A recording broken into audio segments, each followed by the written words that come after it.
we're not allowed anymore to show the number one draft pick in the WNBA draft as opposed to Angel Reese, a woman who can't run. I mean, next time you watch Angel Reese play, yes, she can play. She's a good player, but she can't run. I mean, it's ridiculous. It's like throwback to like 1978 to women trying to run up and down the court. No offense, or actually that was pretty offensive. I probably shouldn't say that. But women now are athletic. They move, they cross over. And Angel Reese is a nice player around the bucket. But we're not allowed to show the number one pick in the draft, the most dynamic player in basketball, including everybody. Why? Well, because it's racist. Yes, it's racist according to the idiots. When will the madness end? I think it's on its way to ending. I do. I think that Netflix special last night showed that black folks can get on white folks on black folks, and everybody can laugh about it. And truthfully, if all the little D-bags like Seth Davis or Dan Wolken or Greg Doyle, the little white liberal peens in the ass pussies, don't like it, screw them. That's what I saw last night. Maybe we are, in fact, coming back. Woke progressives. They're angry. They're bitching. They're whining. They're moaning. That's right. I said bitching, and if you don't like it, tough. Are alleging it was racist for the Indiana Fever's preseason game was available on WNBA League Pass. And Angel Reese's Chicago Sky preseason game was. Hey, look, ladies, I get it. Y'all want to be drug along by Caitlin Clark. We understand it, but ain't one of you Caitlin Clark except for who? Caitlin Clark. I mean, there have been a lot of Angel Reeses in the world. There have been a lot of shooters in the world. There ain't been very many Steph Currys. I've not seen one woman basketball player like Caitlin Clark. Shouldn't even have to talk about this. This is so stupid. But you know what? You got to shoot this crap down whenever you can because it's so stupid that you just go, huh. Every number one pick in the history of basketball, green, white, orange, or purple, will have their game shown as opposed to some other young lady who went like this and acted like an idiot. Yeah, I'm sorry. Just the way it works. And if it's racist, good. Sit in the corner over there and call it racist. Doesn't have nothing to do with race. Has to do with you got the number one star in basketball. That's right, including the Knicks, including the Pacers. The number one star in basketball, maybe Anthony Edwards, but nobody cares about Minnesota. We care more about Iowa and Caitlin Clark and now Indianapolis and Caitlin Clark. Let's give you a little bit of a peek of the attendance difference between, well, Caitlin Clark's game and Angel Reese's game. There's Angel Reese's game. Wow. There are, I don't know, 1/110th filled. Yay. Let's see Caitlin Clark's game in Dallas, on the road. Packed house. Packed house. Oh, I don't know. What do you want to showcase? The number one pick and the most popular player in sports, Caitlin Clark? Or we got to show Angel Reese because, well, she's black. Or she what? Now, don't even try. But calling the NBA races for promoting the biggest name in women's basketball is silly. Here's the truth. If Caitlin Clark were black, this wouldn't be an issue. But because she's white, there's always a conspiracy theory, always. Look, you can take your conspiracy theory and stick it up your ass. Now, I'm being serious here. This stuff's got to stop.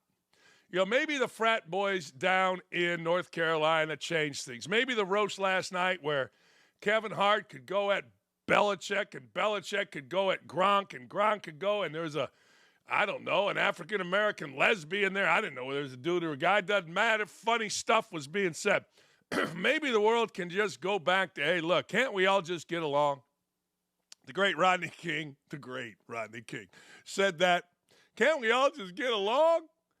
Oh, my God, let's just stop. Again, when in doubt, play the race card. Seems silly to play it in the WNBA, but that's what you're going to hear all year long. You're going to hear it all year long because Caitlin Clark's white and everybody's mad. Lesbians are mad. I actually have a young lady that used to work on my golf outing, who's mad at me. She won't work on my golf outing because she's lesbian and didn't like the way I said things about Caitlin Clark. Well, I just tell you the truth. Caitlin Clark is going to face backlash from lesbians and African Americans because, well, that's the world that we live in. When in doubt, play the race card. Seems silly to play it against the WNBA, which is one of the wokest leagues in all the land, but hey, Sometimes you just got to launch a Hail Mary. The woke folks always turn on their own. Don't ever, ever forget it. Boy, is that true. I mean, the woke folks, they tried. They throw it out there. They hope it sticks. A few years ago, might have stuck. Now, people are like, yeah, shut up. Yeah, just stop. You know, a few years ago, you say the word bitch and women would go nuts. Oh, my God. Oh, my God. 10 years ago, you did this. 20 years ago, you did that. 50 years ago, you did this. Oh, my God, we must put you in a grave. Oh, just shut up with it anyway. Just shut up and enjoy Caitlin Clark. Enjoy Angel Reese. Enjoy whoever that tall girl from Stanford was. Enjoy who these other women are. They're starting to get smart in the WNBA. What? They're starting to get smart. They're starting to understand, well, maybe we shouldn't dress like dudes. Maybe we should show our body, our deal. Maybe we should dress nice. I saw that at halftime of a game. Now, people are going to say this is sexist, but it's the same thing in the NBA. If the NBA would wake the hell up and go back to being professional, dress nice, show a suit like Jordan Pippen, that era, instead of showing up in some kind of, I don't know, Star Wars outfit. The women of the WNBA are becoming smart. They are. For years, they were just stupid. For years, they just tried to be dudes, act like dudes, walk around like dudes, talk like dudes. Don't do that. There's differences between men and women. Don't be afraid of it. Absolutely not. You know, before a game the other day, they had a bunch of draft choices from the WNBA, all dressed up, just like the NBA guys used to be when the NBA had attention on it. Now the NBA looks like, I don't know. I honestly don't know. Because when I watch guys walk into the gym and everybody says, well, look at how fashion forward he is, I see an idiot. I do. We got a guy here, Miles Turner. I can't tell if he's a French painter or if he's the Lego guy. But everybody says it's fashion forward. No, be smart. WNBA, this is your shot. Bitch about the things you need to bitch about. Complain about commercial travel. Try to get yourself better in the league. But people complaining about showing Caitlin Clark in a sold-out Dallas Sky Arena, whatever the hell the Dallas team is, as opposed to Angel Reese, who's just in the WNBA an uninteresting player. Caitlin Clark is interesting because of the way she plays. Nothing to do with white or black. We've seen centers before. We haven't seen anybody jack it up and shoot it down. We haven't. Not like Caitlin Clark. So get over yourselves. Fight for what you need. Fight for what's important. Don't be worried about calling everything racist because I'm telling you, it ain't going to work. It worked a few years ago, but it ain't going to work. Not with Caitlin Clark, not when she's jacking up threes like she did the other day for 21. We'll get into that in a minute. Be smart. This is your time, ladies. Use what you got.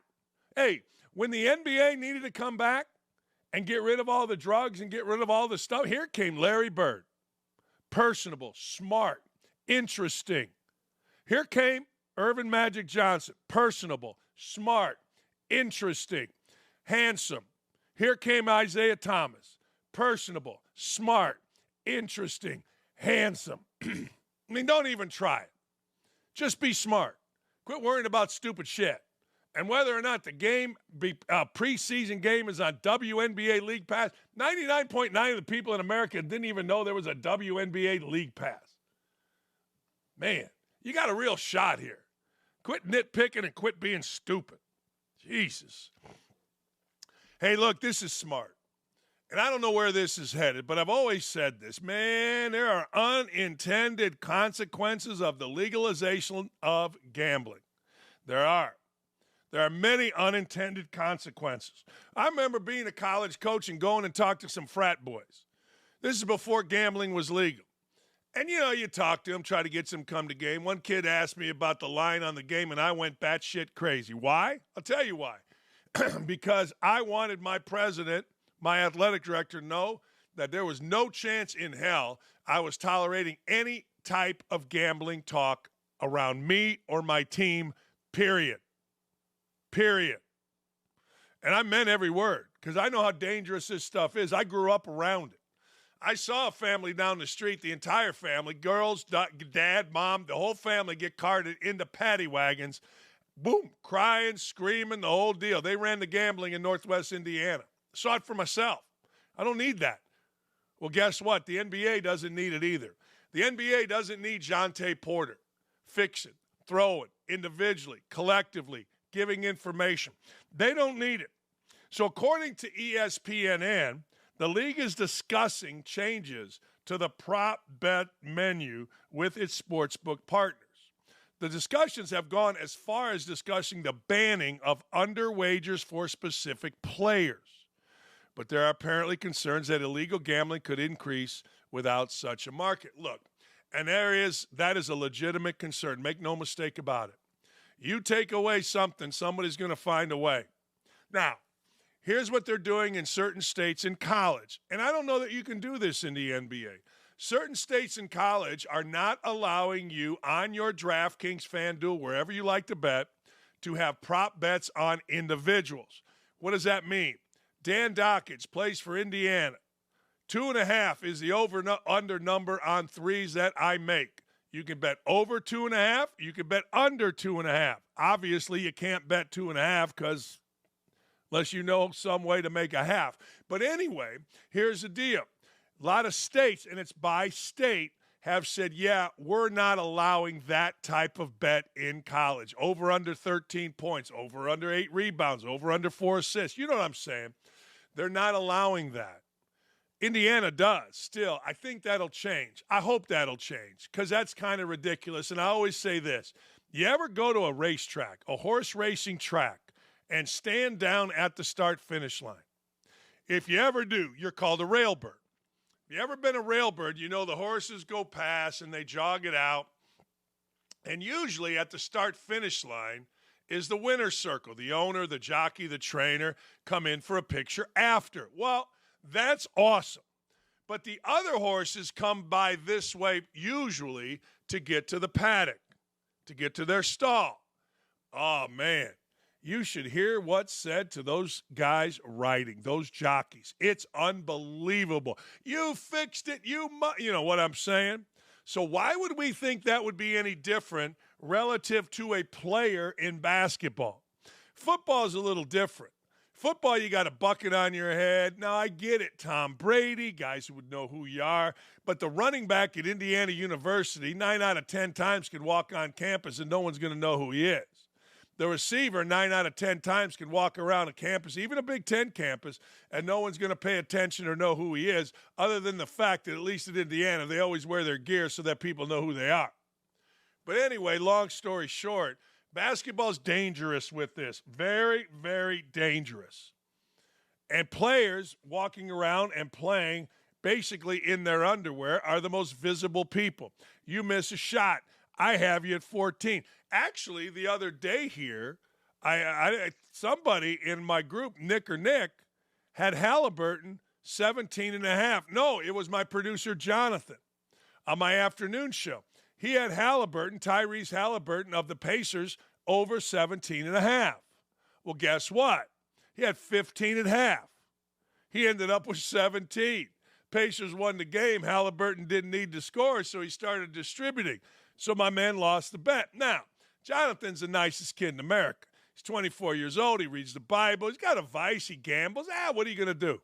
But anyway, if that were the wrong guy, if that were a different guy, and maybe there were, Halliburton would catch some crap about it. I don't like it. I don't mind catching crap because you lose. I don't mind catching crap because you missed 2 free throws with no time on the clock, or you missed a 1-and-1 late, or you missed a whatever, an open jump shot. That's all part of the game. But sitting there, screaming, yelling, typing at dudes because they didn't hit over 2.5 on threes is crap. It's an unintended consequence, and I got to tell you, if I'm the NBA, if I'm the NCAA, man, oh man, I want to get rid of it. But let me go to the other part.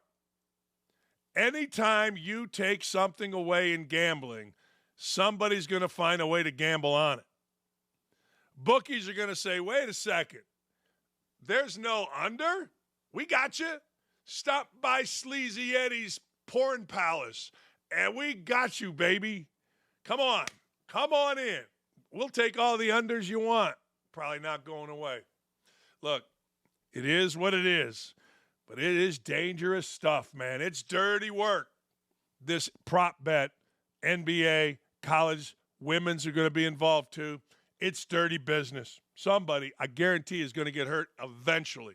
Maybe not yet, maybe not now, or maybe somebody has and I just don't know about it.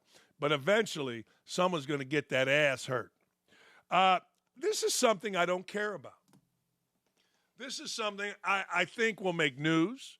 I think will be overblown.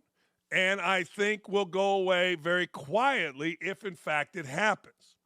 Now, none of you like Chris Christie. I get it. Chris Christie, somehow, if you listen to Twitter or you listen to the news, somehow a guy that everybody dislikes, Chris Christie, became the governor of New Jersey, which is a powerful gubernatorial position. He's running for president. Now, he's running for president, and he really doesn't have any juice as the president. I mean, his problem is he's 726 pounds with a fupa. I like Chris Christie. I met Chris Christie, ironically enough, having lunch. I was having lunch. Notre Dame against Duke. I was doing the game. Christie's daughter, I believe it was his daughter, was a manager on Notre Dame's basketball team, for the basketball team. He was having lunch. I stopped at his table. I never do it. But I said, I got to tell you, I enjoy whenever I see you on TV because, frankly, I do. I'm not well-versed in his politics. I know he had a problem with the bridge. Okay. And I'm sure as the governor of New Jersey, he knows where Hoffa's buried. I'm sure as the governor of New Jersey, he knows where some bodies are. Mm-hmm. So you don't want to piss him off.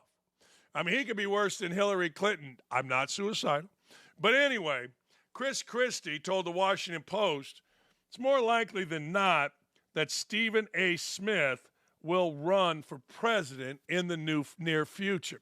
Now, here's what I've seen with that.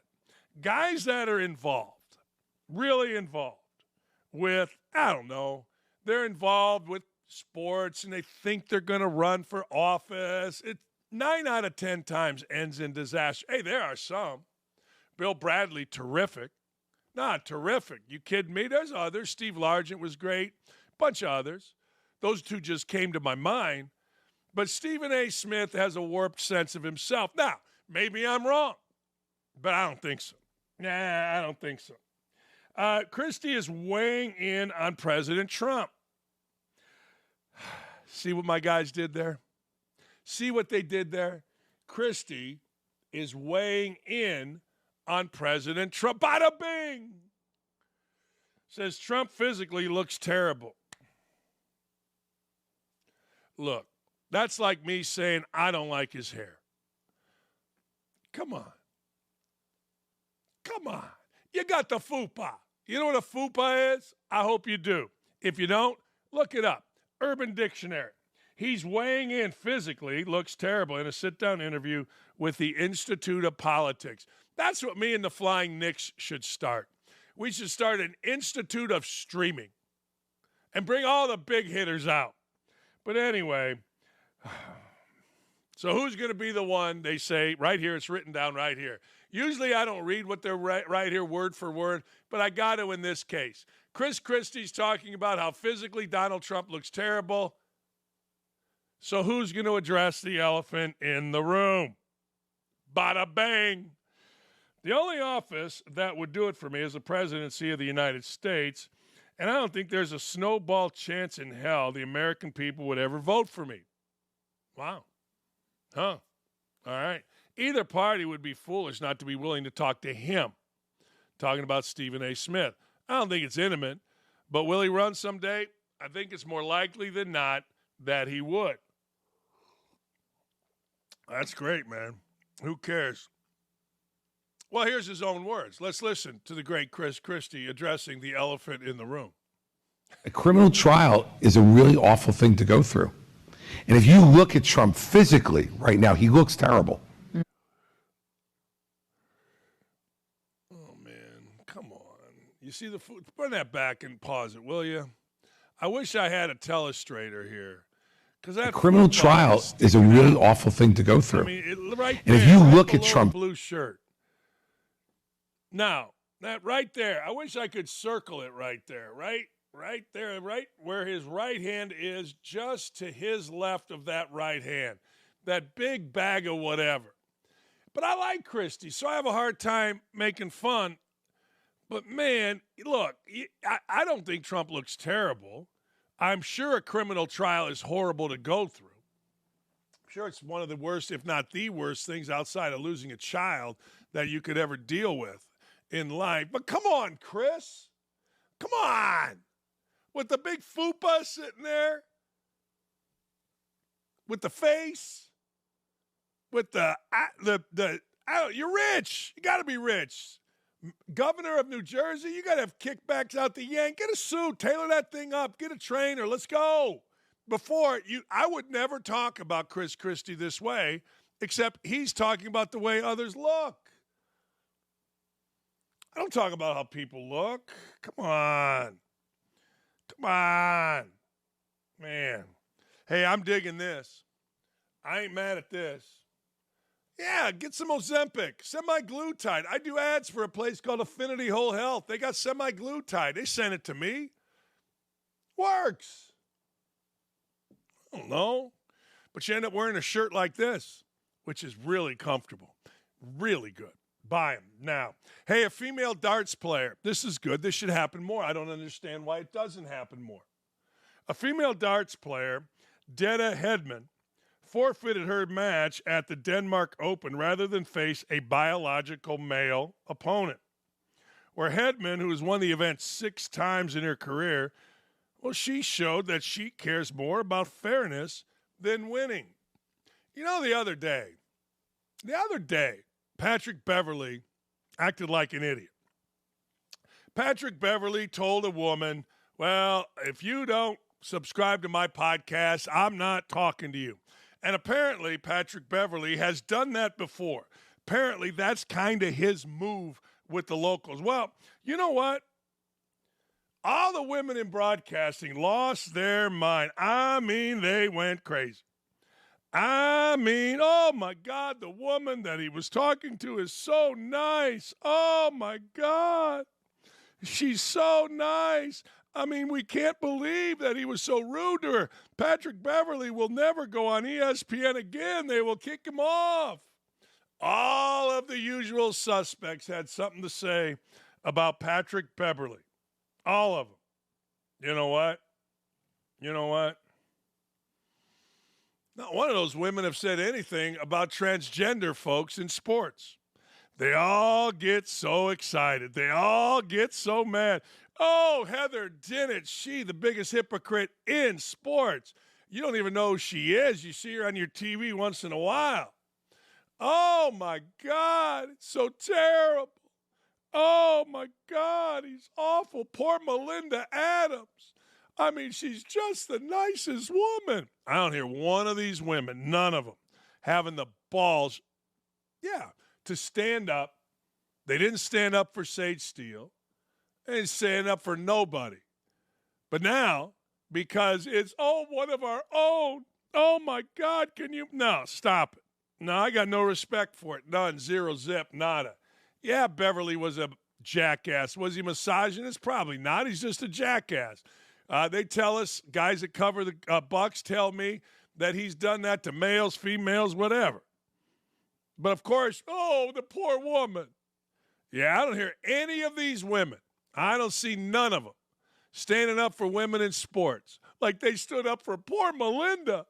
Oh, I can't believe what she had to go through. Yeah, why does a guy, girl, any athlete have to sit there and answer idiotic questions from crumb-stained, pizza-stained clowns after a game? I'll never forget, after an IU loss, we actually lost on a last-second shot in the Big Ten tournament. I'm like, man, I looked out. I got to do a press conference after, and I looked out at these idiots who would have had no idea what I was talking about if I didn't say anything. Yeah, it's just a tough loss. But we're supposed to feel so bad for Melinda. Poor Melinda. Yeah? What about all these young women that are losing to transgender athletes, biological males? None of you women in sports have anything to say about that? Not one of you clowns has anything to say. I mean, you got all the answers when one of yours is being attacked. And of course, Melinda put out, I'm so fair. Love will always prevail. Oh, shut up. Oh, shut the living hell up. My God. Honest to God, where are you all? Where are you all supporting Riley Gaines? Where were you all when Sage Steele had the balls to stand up against idiots, liberals, you all? Where were you when she was doing that? I know where you were. Honey, how much are we making this month? Oh, my God, I can't say nothing, but if a woman gets asked in the scrum if she subscribes to my podcast, oh, my God, then I'm going to go really fight for women's rights. You guys don't fight for shit. And I'll guarantee you 90% of the clowns at ESPN that are female, and they are clowns. I mean, all you got to do is talk to people that are actual human beings and ask them, man, what's the dressing room like? What's the makeup room like? Total, complete clowns. I guarantee you all those female clowns you see on ESPN are so happy Sage Steele's gone because she's so much better than them, so much more polished than them, so much nicer than them. I guarantee you they are. But boy, oh boy, not Melinda. Melinda was told, do you subscribe to my podcast? Oh, you misogynist pain in the ass. You can never be around us again. You're all full of shit. Y'all always have been. Y'all always will be. You can't wait for a time to bitch, whine, and moan. Instead of standing up for something important, like daughters, 100 of them so far in NCAA sports, having their places taken in women's sports, by dudes. 100. And people say 100 is not a lot. Really? Line up 100 young ladies. Line them up in a row, or 100 anything. Line them up in a row. 100 whatevers, men, women, 100 guns, 100 cups, 100 whatever. 100's a lot. And it's going to be 200 by next year, 400 by 2 years after that. And next thing you know, I don't know what to tell you. Then all of a sudden, when it becomes cool, when it becomes all right, you'll see clowns like Heather Dinich stand up. You'll see clowns like Nancy Moore stand up. You'll see clowns like Sarah Spain stand up. But right now, they're just all clowns. I mean, there's nothing they do other than pander. Nothing. And it pisses me off. You got real women out there busting it. Riley Gaines out there getting it done, fighting for women. You got Deta Hedman, who's a world champion darts thrower, standing up. You got 5 little girls, middle school girls down in West Virginia standing up. And you got, let's get more extensions for Laura Rutledge in her hair. Let's see how much hair she can put in. Honest to God. Or let's hire another jackass to get on the NBA Countdown show on ESPN who's going to do all this stupid shit. But not one of them says a word of support for female athletes. But poor Melinda. Oh, my God. Can you believe it? Yeah, I can believe it. Dude's sitting there. He's pissed off. Some clown asked him a clown question. That isn't even a reporter, by the way. She's a producer. And he's just supposed to sit there and answer. Dude's promoting his podcast at his locker. Guess what? Those of you that said, well, he'll never be on ESPN again. Well, he just was. I mean, I don't know what to tell you. Because the truth of the matter is, if you really want to know, nobody really gives a shit. They don't. They don't. I mean, the dudes at ESPN care about 2 things. 1, we don't want to be called racist. And 2, hey, man, how's my stock options? I can't lose my stock options. The dudes you see on TV and the women you see on TV used to be trying to give a great product. I mean, I got to tell you, when I worked there, it's great. When you work with Tirico, now it's everybody's got their show. Everybody wants to be the new Stephen A. Smith, or everybody wants to be the new It Thing. And what the hell is Mina Kimes? I understand she talks millennial, but what the hell is that? I saw her talking the other day, and I'm like, well, what? And then she says, I came really close to leaving ESPN. Well, good. Where are you going to go? With Dan Lebatard? How about you stand up for women? Huh? How about you stand up for real women battling men in women's sports? Mina Kimes. Well, that wouldn't be. She would use some millennial bullshit words. Nah, it's crap. I've had enough. I'm glad that got off my chest. I needed that off my chest because they're pissing me off. 5 little girls say we're not going to participate in a shot put against a dude. Against a dude. And guess what? They get suspended. Maybe last night, last thing on this, maybe last night, the Tom Brady roast changes our culture back to being normal, to being human beings. Like black guy after white guy after black guy, and everybody laughing and having a great time. You saw why, well, you did. You saw why the Patriots were able to win. Why? Because they were dudes. They were dudes being dudes. And boy, I bet that pisses a lot of you off. Not you. Pisses the Jamel Hills, the Greggy Doyles, the Dan Wolkins, the Chris Corman. You don't even know who Chris Corman is. We used to call him Underpants because he always looked like he had a dump in his pants, and now he writes like hate pieces for USA Today. Man. And none of them will defend women. Not one. It's amazing. No, it's really amazing. Anyway, I don't know what to tell you, but I will tell you this. Good for that darts player. Good for Deta Hedman for saying, screw you, penis boy. I ain't playing against you. You ain't taking our title. Sit your ass down. Good for you. Wish more would do it. Apparently, Stephen A. Smith, should have been talking about him, and Jonathan Papelbon. I think we had Jonathan Papelbon on our show one time. I could be wrong. They're trading shots. They're trading shots after Stephen A. Smith commented on Mike Trout's latest injury and stated that baseball doesn't require the same amount of fitness or strength as other sports. Well, I will tell you this. Best athletes in the world are playing basketball.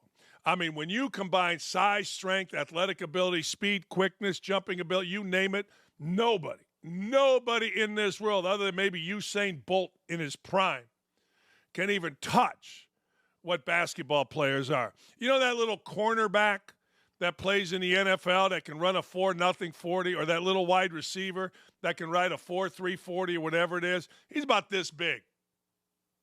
He's about that big. He's about 5'8". Same dude in the NBA is like 6'8". So I'm telling you right now, the best athletes without question. However, anybody that doesn't think baseball players aren't ripped, cut, unbelievable athletes is just stupid. That's all. Just stupid. Now, in this case, I would argue Stephen A. Smith is stupid. That's not what the game needs. Well, Stephen A. Smith's not there, Jonathan Papelbon, to tell you what the game needs. Everybody wants to tune into the media. True. I get it.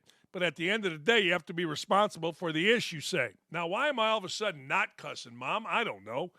And be responsible for the ish you say. And unless ESPN holds him accountable for the stupid S he says, guess what? He's going to keep doing it. Well, I got two words for you. Duh. I mean, what are you thinking? I mean, tell Noah about the flood. Well, of course, he's going to keep saying that unless ESPN. But what's so bad about what he said? I mean, you disagree with it. I disagree with it. I think it's stupid. I think it's ill-informed. But hey. So Smith fires back. This is where Smith's smart. People are very reluctant to come at. The gates have to open for people to come at Smith. Individuals cannot come at Smith. I didn't even know you were a contributor to a podcast until this morning, but I can go tit for tat with you. What I won't do is disrespect you to the degree that you just disrespected me. I love the respect thing. Man, you dissing me. Man, it's about respect. I'm watching a thing called Unlocked. It's about jail in Little Rock, Arkansas. It's really good. It's all about respect. Everybody wants respect. All right. Apparently, Papelbon had said that Stephen A. Smith had been thrown out of a major league locker room for snooping around, clubhouse. That's never happened, Smith says, what I just mentioned, in any sport. I've never been thrown out of a locker room. I've never been thrown out of a clubhouse. I've never had any disciplinary action exacted against me because I have never been professionally unethical in my career. That's a lie. Now, I could sue your ass for telling such a lie like that, but I won't waste my time. No, you can't. No, you can't. You can't sue. Everybody could sue your ass. No, you can't. Did you get hurt by it? No. Did it take money out of your pocket? No. Believe me, I've been sued for stuff I've said. Nah, I got nothing. Well, I haven't been sued. My company was, and they just laughed it off. No. Nada, zero, zip. Zilch, zip, zero. All right? I want to go back to the transgender dart player. After I went on a great rant right there. Noah Lynn Van Vleuten is the name of the transgender dart player. And this is not the first time that players have quit due to Van Leuven competing against women. 2 women quit the Dutch national women's team, citing the unfairness of Van Leuven being included. She also hinted she's considering retiring from playing darts and alluded to the inclusion of trans athletes as one of the reasons. Here's her screenshot from our girl, Deta Hedman. I'm a big fan of Deta Hedman. Protect women's sports. No shit. No shit. Protect women's sports. Heather Dinich, Nancy R. Moore. What's the girl that was trying to sell her tits on TV? Oh, Sarah Spain. She wanted tickets to the Super Bowl, and now she's supposed to be taken seriously as a journalist? Okay. Protect women's sports. Speak out. Or, I'll tell you, I have the solution. Those of you that are like, well, it's not inclusive, and my LGBTQ ABCD friends will get mad. Yeah, really? No problem. I got the solution. Play against men. You got a panky? You're transitioning? Play against men. You got a vajayjay? You're transitioning? Play against men. Ain't that hard? I don't. Maybe it is. I don't know. Hey, here's good news. Tomi Lahren. Tomi Lahren is fearless, will now be 5 days a week. Programs are going to drop daily at 1 p.m. Eastern Time, where you'll be able to stream all of Tomi's shows from the OutKick website to Facebook, Twitter, YouTube, and the Fox Nation app. Again, be sure to catch Tomi 5 days a week, beginning 1 p.m. Eastern Time. We got to get on that Fox Nation app. Our show's pretty good.